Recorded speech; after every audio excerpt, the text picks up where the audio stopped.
ท่านผู้ชมโอ้โหสุดยอดสุดยอดอ๋อฝันหน้าใหญ่ท่านผู้ชม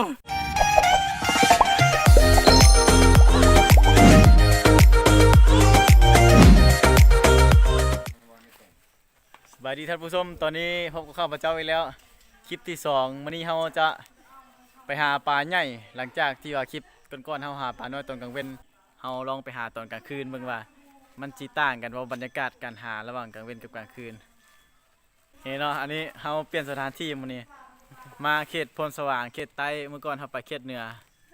ทีมงานเราคือเก่าเดินทางมาแต่สารวันนี่ยังบ่ทันมื้อปันนี่ ยังพันกินปลาใหญ่พันสมใจสวัสดีพี่น้องเนาะพี่น้องพงปายมื้อนี้จะไปหาปลาใหญ่ลองเบิ่งนี่ก็แม่นเสบียงเด้บ่เสบียงสำหรับจักว่าคนเสบียงเฮือ นี่เป็นเครื่องของที่เราเกี่ยมไปในมื้อนี้เนาะนี่กาแฟเอาไว้สำหรับแก้เหงานอนมีแก้วเอาไว้สำหรับกินกับเผาปลาตอนนี้เรากำลังลงสู่ท่าเรือซึ่งว่าเป็นครั้งแรกของข้าพเจ้าที่ว่าไปใส่มองตอนกลางคืนถ้าติดตามเบิ่งกันว่าสิได้หรือบ่ได้แต่ที่แน่ๆเชี่ยวชาญเพิ่นบอกว่าได้แน่นอนเพิ่นว่าได้หรือบ่ได้กันคันอดได้แม่นบ่ตาย เกี่ยมพร้อมตอนนี้กำลังเสบียงผ้าหอกผ้าห่มเกี่ยมพร้อมแล้วตอนนี้โอ้จะใช้เวลาประมาณจักนาทีนี่นะประมาณ15นาทีเนาะโอ้ไกลถือว่าไกลตอนนี้เราพร้อมแล้วท่านผู้ชมเย้เกี่ยมไปเลยเนาะถ้าติดตามเบิ่งว่าสิได้หรือบ่ได้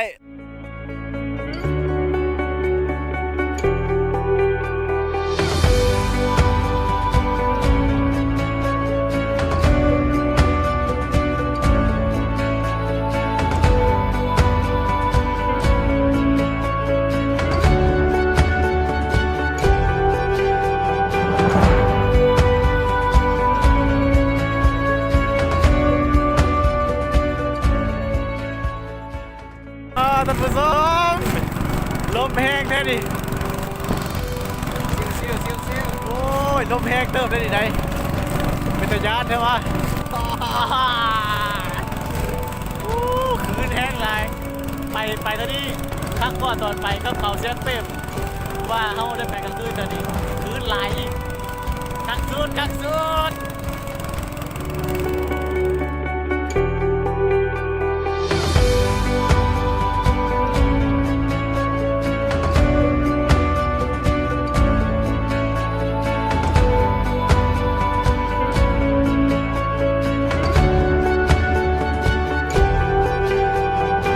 พี่น้องคักสุดทะเลน้ำไก่สุดยอด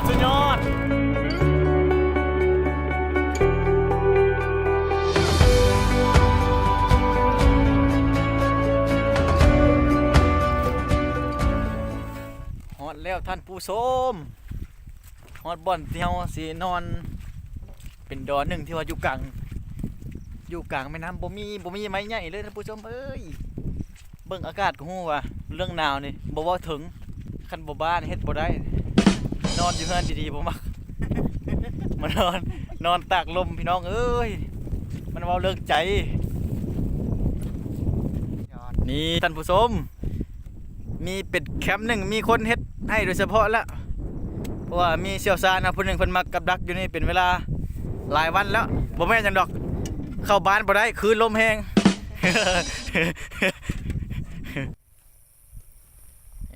ตอนนี้ลุงเฮากำลังหุงข้าวเอาไว้กินแรงหุงแบบสมัยตะกี้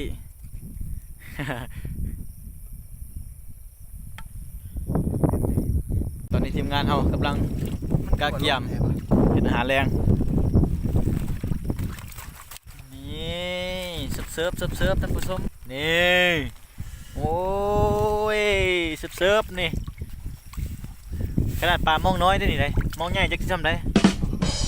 บ่แม่นโมได้มองเอลีได้นี่ได้ ยังสดเลยพี่น้องเอ้ยเรื่องแซ่บผมบ่ถึงนี่ท่านผู้ชมกินปลาน้อยอุ่นท้องไปก่อนนี่ท่านผู้ชมโอ้นี่เขามีเจียวนี่มานำ อันนี้เจียวธรรมชาตินะเจียวบ้านเฮานี่คักสุดขาดบ่ได้เนาะท่านผู้ชม โอ้ทูแกข้าวคักสุดนี่จวดโอ้ เจอซ่านเปิดก่อน ทูมาท่านผู้ชมนอนกลางดินกินกลางทรายโอ้คักสุดนี่ขาดบ่ได้เด้อพี่น้องเลยเอาก่อนเลย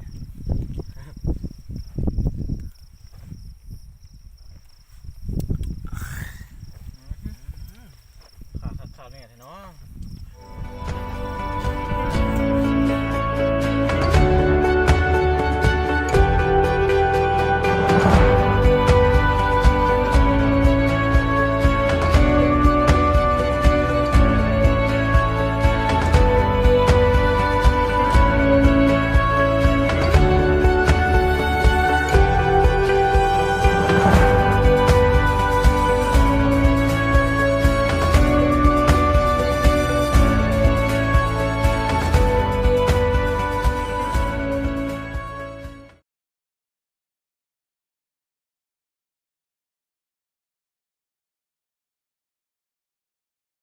ผู้ชมตอนนี้เป็นเวลา2 โมงตอนเช้าซึ่งว่าทีมงานเราลุกมากินกาแฟเพื่อว่าเกี่ยมไปยามมองที่เราใส่ไว้มองเรามีนำกันประมาณ3 หัวถ้าติดตามบ่เหมือนกันว่าสิได้หลายสัปดาห์มีแต่ไปเจอกันอยู่บ่อนยามมองแล้วเนาะเป็นยังไงเนาะสภาพอากาศ โอ้ยพี่น้องไม่ได้พี่น้องเลยคือวันหนาวแท้เนาะแต่ยามมองในบ่เนี่ยอย่างไรก็ไปหั่นแหละเพื่อจะเห็นเนาะปลาตัวละ4-5 โลเพื่อนว่าฝันเมื่อคืนนี่โอ้วันใดร้ายสิแท้ฝันว่าบ่ได้นอนเลย เป็นอะไรวิชาการเราความมั่นใจกลับมาแล้วบ่ตอนนี้ เริ่มกลับมาแล้วตอนนี้มัน มัน ใจ มาเน ร้ อะ อย มา เปอ รับ ร์เซ็นต์แล้วเนาะว่าเราสิได้เห็นปลาตัวใหญ่ มั่นใจเนาะมีแต่ท่าลุ้นนำกันว่าสิได้หรือบ่ ๆ ผู้ชมตอนนี้ทีมงานเรากำลังออกเดินทางเพื่อว่าที่จะไปยามมองที่เราใส่ไว้เนาะต้องหารุ่นนำกันว่าสิได้หลายสำหรับตอนนี้เซียนเราว่าวิชาการเรากำลังพายไปหามองที่จะยาม ตอนนี้เพิ่นบ่จื้อว่าส่วนมองอยู่แถวใด ตอนนี้เรากำลังยามมองเรามาทารุ่นกันว่าสิมีปลาจักตัวหนึ่ง2 ตัวหรือบ่ยามไปประมาณ10 เมตรนี่ยังบ่เห็นปลาจักตัวเลยท่านผู้ชม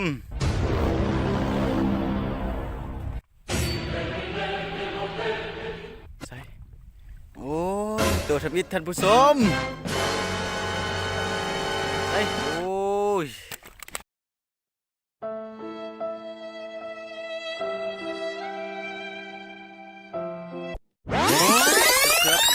ลูกมัน นี่ลูกมัน ถ้าเบิ่งเบะมันวะเนี่ย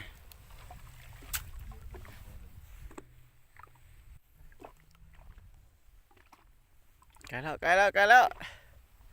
ใกล้สิสุดแล้ว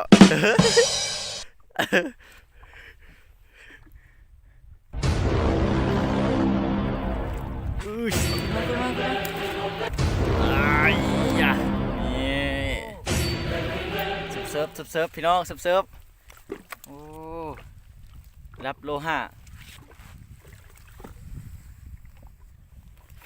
แน่นอนอีลีโอ้ย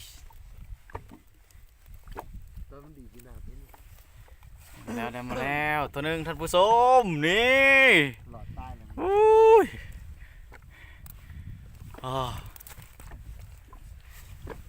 ดึงเลยวะมีตัดแล้วเป็นยังไง ได้มาแล้วท่านผู้ชมตัวหนึ่งคักสุด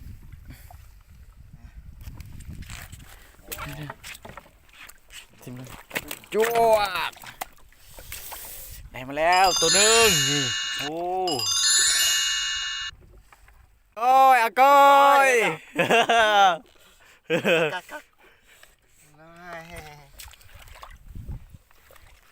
หามาลุ้นต่อไปว่ายังสิมีหรือบ่ ตามที่เชี่ยวชาญเขาสั่งหอนว่าต้องมีแน่นอน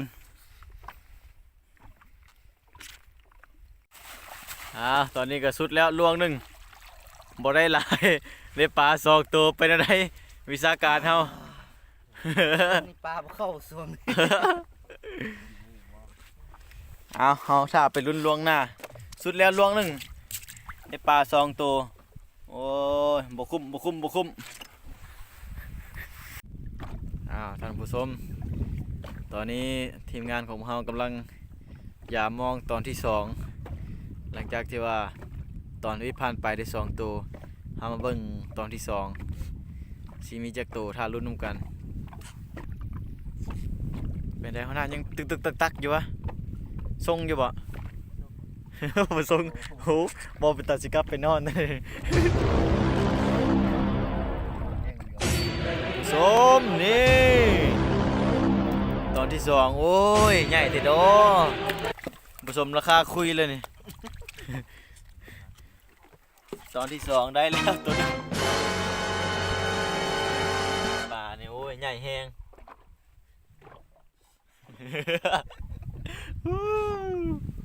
ปลา4-5 โลเลย ถ้าลุ้นบอลกัน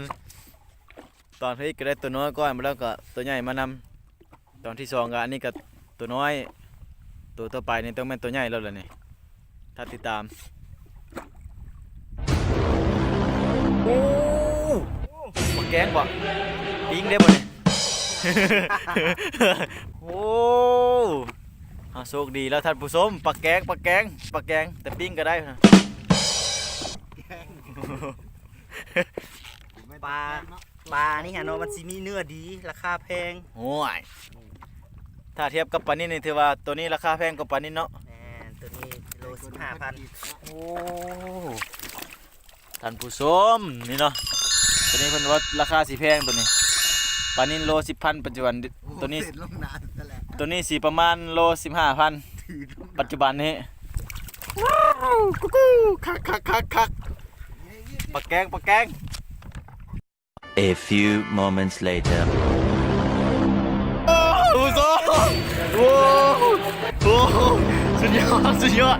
อ๋อปั่นหน้าใหญ่ท่านผู้ชมมาแล้วโอ้คักสุดโอ้ตุ๊คักสุดปั่นหน้าใหญ่โอ้ย มันถึก ขึ้นมาสิบได้แล้วถึกส้น มันจังได้ ตอนที่สองโอ้ ให้ขึ้นให้ขึ้น คักสุด ให้ขึ้น โอ้เกือบบ่ได้ถึกอยู่ส้นสุดตอนที่สอง ประมาณ3 โลพี่น้อง ประมาณ3 โล พิษแล้วว่า5 โล เฮาว่าทวิตว่าสิเอาปลาตัว5 โลว่ะ ได้หรอ ประมาณ3 โลเนาะบ่ได้5 โลเอา3 โลเอาอย่างน้อยกันเฮาก็ได้ปลาใหญ่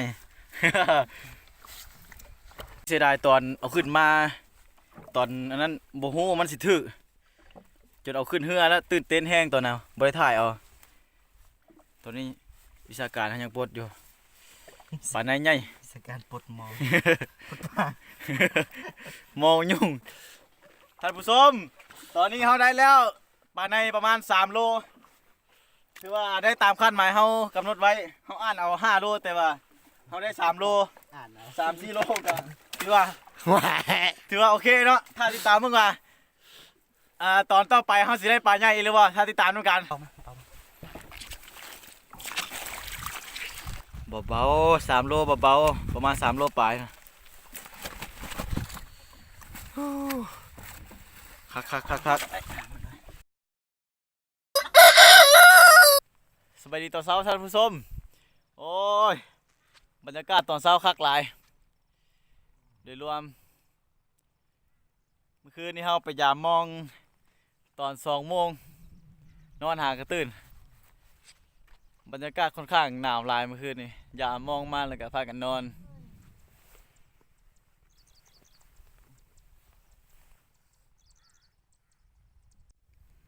ตะเวนยามเช้าท่านผู้ชมเอ้ย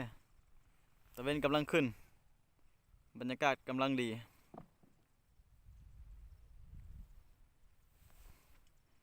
นี่เนาะแคมป์เฮา แคมป์เฮานอนเมื่อคืนนี่โอ้ยังพันตื่นเนาะว้ายมันลึกแท้นี่โอ้โหเมื่อคืนนี่จัดหนักโพด โอ้ เป็นไรนอนป่ะ โอ้สุดยอดสุดยอดผ่านหนาวหลาย บรรยากาศโดยรวมท่านผู้ชมโอ้ยตะเวนกำลังขึ้นวิวงามหลายเห็นเนาะอากาศยามเช้าอากาศดีเลยท่านผู้ชมอากาศที่ว่าตอนนี้ตะเวนกำลังขึ้นทางด้านหลังข้าพเจ้าเนาะแมนทางหลังหันลุงเพิ่นกำลังอย่ามองอยู่บ่ฮู้ว่าเพิ่นได้หลายสำใด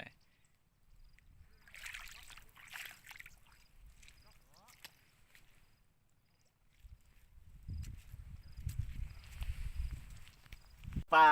ใส่มองเมื่อคืนนี้ได้ปลาปลายปลา7-8ตัวมีแต่ปลารุ่นนี้เนี่ยอันนี้ปลานิ่นนั่นเนี่ยปลา7-8ตัวเนี่ยตามไฮไลท์เฮาอยู่นี่ไฮไลท์เฮาดีคักสุดพี่น้องประมาณ3 โลปลายนี่แหละปลาในเฮาได้ปลายแต่ว่ามีแต่ตัวใหญ่เฮามานอนป่านอนใส่มองมื้อนี้เฮายามเมื่อคืนนี้ยามมอง3 หัวได้ซ้ำนี่แหละได้ประมาณนี้เนาะอ๋อปลาใหญ่นี่ปลาในน้ำเทินพี่น้องเอ้ยคักสุดคักสุดปลาตัวใหญ่ก็มีแต่ตัวเดียวนี่แหละกายหันมีแต่รุ่นนี้มีแต่ปลานินซ้ำนี่แหละปลา7-8 ตัวบ่หลายเพราะว่ามองเฮาหน่อยเนี่ยบรรยากาศเมื่อคืนนี้ก็มันเอาเรื่องฟ้าลมเนี่ยลมแห้งเขาใส่มองหน่อยเดียวหนึ่งล่ะ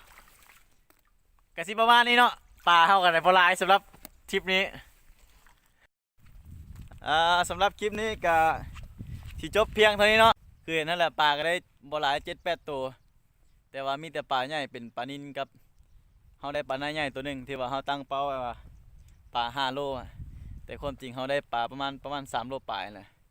แต่ก็ถือว่าดีและก็เกินคาดอยู่ขอบใจทุกท่านที่ติดตามรับชมแล้วก็อย่าลืมกดไลค์กดแชร์ให้